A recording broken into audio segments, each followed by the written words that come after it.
Pada tanggal 14 Agustus 1945, Jepang menyerah tanpa syarat kepada sekutu. Berita tentang kekalahan tersebut sangat dirahasiakan oleh Jepang. Bahkan, semua stasiun radio disegel oleh Jepang. Tapi ternyata siaran tersebut tertangkap di Indonesia dan Sultan Syahrir mendengarnya.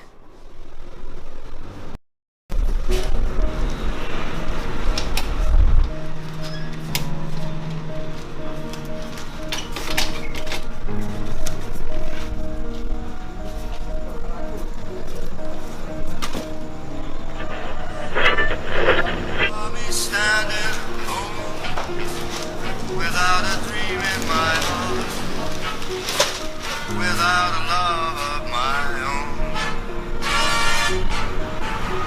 Blue moon, you knew just what I was there.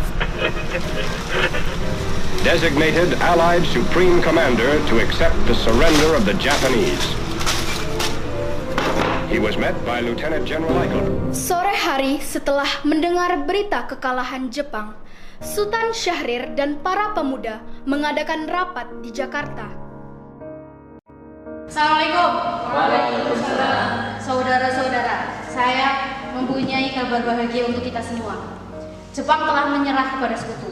Tadi saya mendengarkan berita ini dari berita BBC London di Bandung. Oleh karena itu, di Indonesia terjadi kekosongan kekuasaan. Kalau begitu, kita harus mendesak golongan tua, terutama Bung Karno, untuk memproklamasikan kemerdekaan ini. Benar itu, Jepang sudah tidak terikat dengan kita. Oleh karena itu, kita harus memanfaatkan momen ini.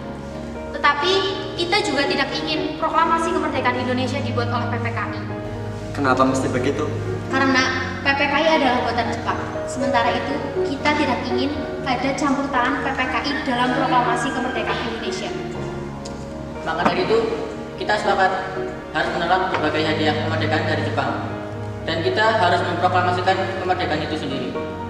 Yang dibilang Bung Syahrir itu benar. Kemerdekaan adalah hak dan persoalan yang harus segera diproklamasikan.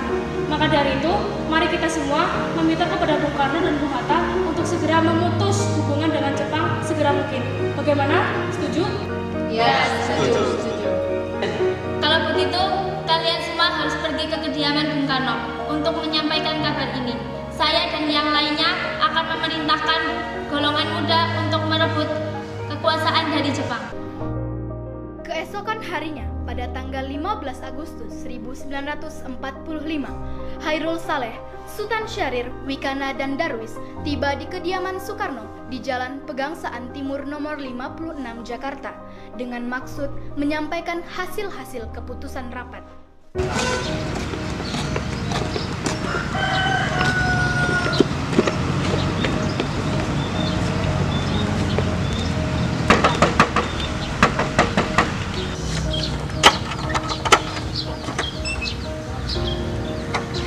Ada maksud apa saudara-saudara datang kemari? Maaf mengganggu waktu Anda, kami membawa kabar yang sangat penting. Kalau begitu, masuklah.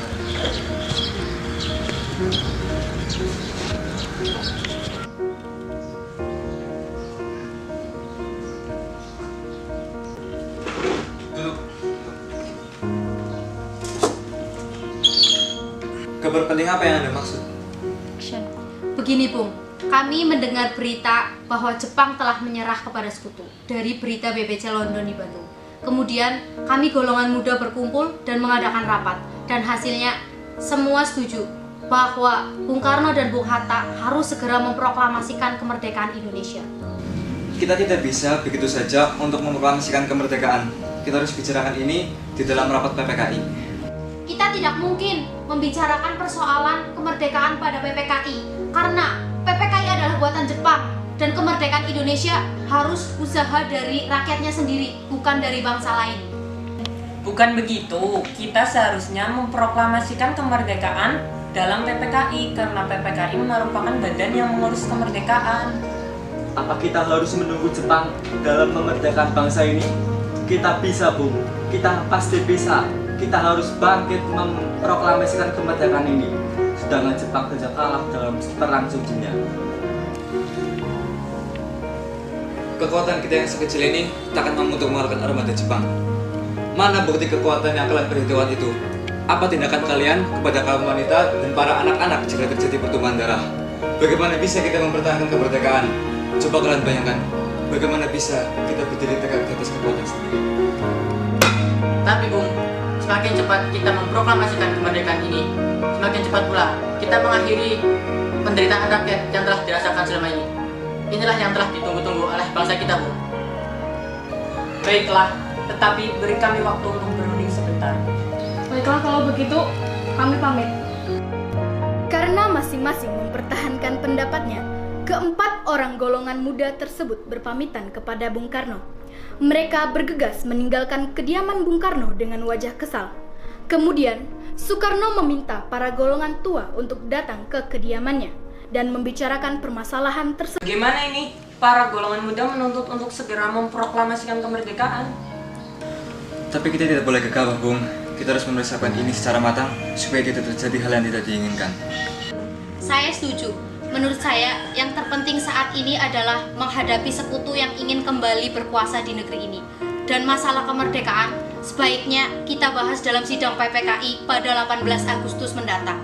Lalu, bagaimana dengan pendapat para golongan muda? Apa tidak abaikan saja? Ya, lagi pula mereka masih muda. Kemungkinan pemikiran mereka masih pendek.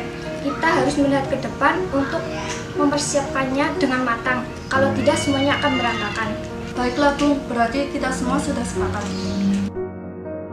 Meski berat hati dengan keputusan Soekarno, para pemuda yang telah meninggalkan kediaman Soekarno tetap tidak putus asa. Mereka pun menyusun strategi bagaimana membujuk Soekarno dan Muhammad Hatta untuk memproklamasikan kemerdekaan sesegera mungkin. Akhirnya, mereka memutuskan untuk mengasingkan kedua tokoh tersebut ke Rengas Dengklok agar terhindar dari pengaruh Jepang di Jakarta.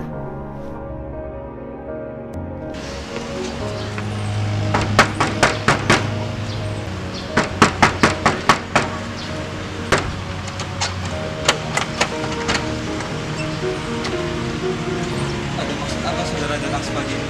Kami bermaksud membawa Bung Karno untuk mengikuti kami menuju ke tempat pengasingan. Pengasingan? Apa yang kalian maksud? Ya, kami akan membawa Bung Karno untuk diasingkan sementara agar terhindar dari pengaruh Jepang. Dan sebaiknya Ibu Fatmawati juga ikut demi keamanannya. Baiklah, kami akan ikut. Beri kami waktu untuk berkemas. Mari.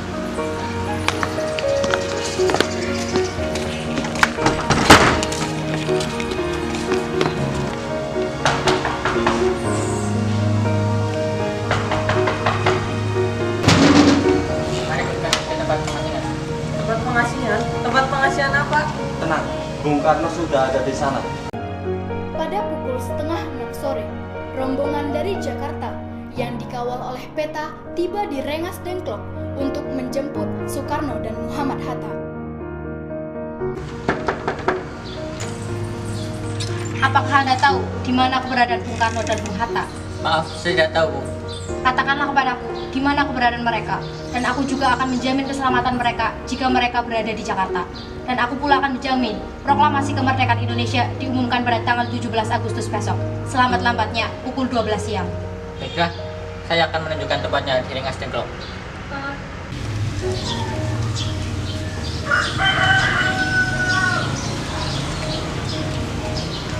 Syukurlah kalian semua baik-baik saja. Jadi gimana keputusannya?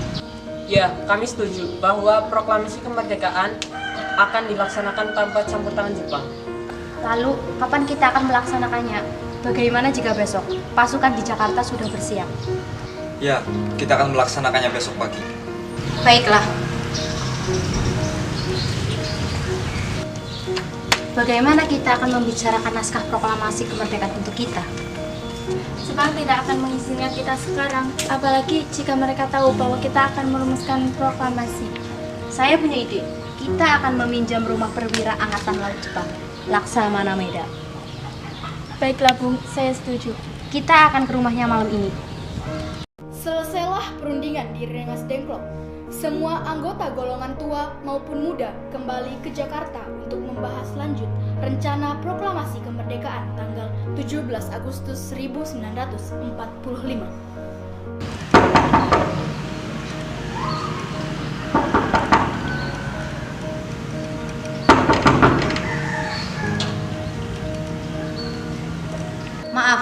kami mengganggu Anda malam-malam begini. Kami perlu tempat untuk membicarakan rencana kemerdekaan yang akan dilaksanakan esok pagi. Tunggu dulu, bagaimana kita merumuskan proklamasi di rumah seorang laksamana Jepang? Benar kalau begitu, tenang saja. Saya akan menjamin keselamatan Anda saat Anda berada di rumah saya. Silakan masuk. Terima kasih Laksamana Maeda. Silakan.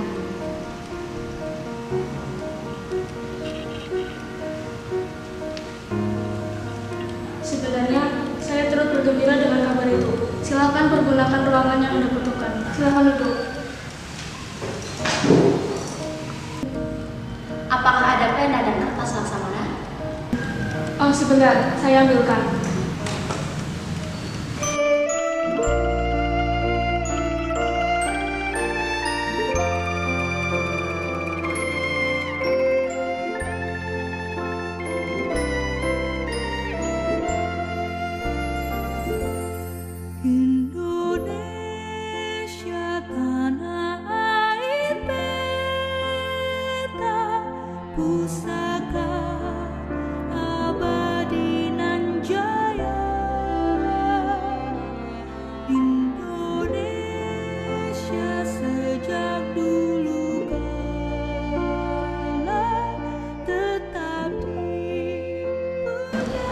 Bagaimana dengan penandatanganan naskah ini? Menurut saya, naskah proklamasi sebaiknya jangan ditandatangani oleh PPKI karena PPKI adalah buatan Jepang. Bagaimana jika naskah ini ditandatangani oleh para hadirin yang datang saat ini? Seperti ketika Amerika menandatangani teks deklarasi mereka. Jangan, kita tidak boleh meniru bangsa lain. Kita harus berbeda dari bangsa lain, Bu. Lalu bagaimana Bung Karno? Karena ini berkat jasa Indonesia, berarti ini harus atas nama bangsa Indonesia. Ya, saya setuju. Dan saya punya usul. Bagaimana jika naskah ini ditandatangani oleh Anda dan Bung Hatta sebagai wakil dari Indonesia? Ya, usulannya satu. Bagaimana hadirin? Ya, setuju. Tolong Anda ketik naskah proklamasi ini. Baik, Ben. Apakah di sini ada mesin ketik? Oh, ada. Mari ikuti saya.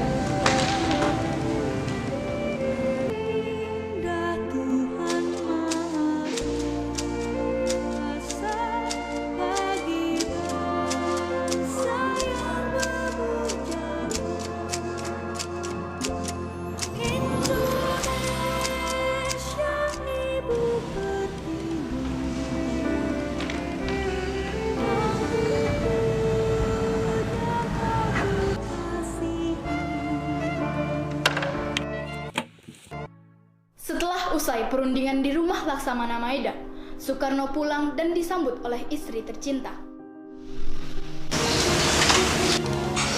Alhamdulillah, semuanya berjalan dengan lancar. Alhamdulillah, itu semua berkat Gusti Allah yang telah memberikan jalan untuk memproklamasikan kemerdekaan bangsa ini. Oh iya, apakah kalian sudah merencanakan bagaimana proklamasi besok? Sudah, kami akan melaksanakan upacara bendera yang diiringi lagu Indonesia Raya ciptaan Bung Supratman. Oh iya, bukannya kita belum punya bendera, lantas bagaimana? Ya ampun, Bapak lupa. Bagaimana kalau Ibu saja yang menjahitkannya? Tapi Ibu tidak punya kain, Pak. Yang ada hanya kain merah dan putih. Apa tidak apa-apa? Tentu saja. Buatlah dengan sederhana. Yang penting kita ada niat. Baiklah, Pak. Ibu punya ide. Kita namakan saja benderanya Sang Saka Merah Putih. Bagaimana? Baiklah, kita namakan Sang Saka Merah Putih. Ya sudah, Bapak bersiap sana untuk proklamasi besok. Baiklah.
Latif Suhud.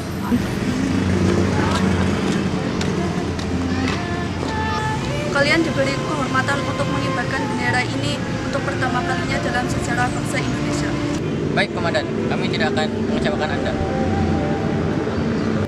Saudara-saudara sekalian, saya telah meminta saudara untuk datang ke sini untuk menyaksikan peristiwa maha penting bangsa ini. Beratus-ratus tahun bangsa kita berjuang untuk merdeka. Proklamasi. Kami bangsa Indonesia dengan ini menyatakan kemerdekaan Indonesia. Hal-hal yang mengenai pemindahan kekuasaan dan lain-lain diselenggarakan dengan cara seksama dan dalam tempo yang sesingkat-singkatnya. Jakarta, 17 Agustus 1945. Atas nama bangsa Indonesia. Soekarno-Hatta. Bendera siap.